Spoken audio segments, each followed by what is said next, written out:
Hai guys, pagi ini menjelang siang mama ada di sawah. Nah iki mama melu bojone mama moro ning sawah wong urea. Tebu bar ditebang kudune yo langsung diorea yo nak wis gang sak sasi. Lah nak gak nang diorea tebune gak nang kelar modot.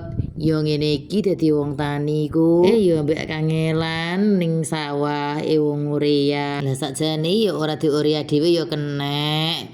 Nyeluk uang dikongkon ngurea ngono yo guys. Saking iki mama iki perlu gawe konten, mama melu ngurea ning sawah. Nah terus bojone mama iku nak dibaturi ning sawah yo seneng atine. Walaupun aku tengok-tengok lah iku yo wis meneng ae wae bojoku iku tak kandhani. Nah iki sawahku iki nak teko kene ketok yo Gunung Lasem yo guys. Nah panas ra karu-karuan pas wayang ngurea iki tok jam 10:30 ning gone sawah. Nah tapi senajan panas ya wis diempet wong ajene butuhe ngurea. Nah yo ternyata ngurea sakmene ambane iku kudune sedina mbetetet.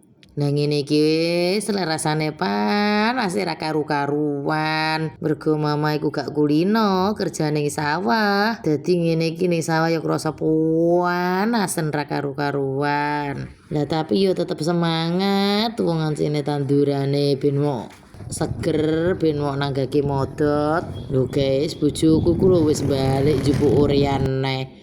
Lho, lah aku gak balik-balik. Nah ya maklum ngancene mama iki wonge gak tau kangelan ning sawah. Nak moro sawah ya nak pendak tilik-tilik sawah, pendak tilik tanduran. Nah mergane ning omah wae pergaweane wis akeh. Ngancene pergaweane wong lanang karo wong wedok iku cepet wong lanang ya guys, apa meneh pergawean sawah. Lah wong bojoku wis balik ping 4 iku lho aku lagi balik ping pisan. Ora barbar ben gremet wae. Wong nak langsing iku lho.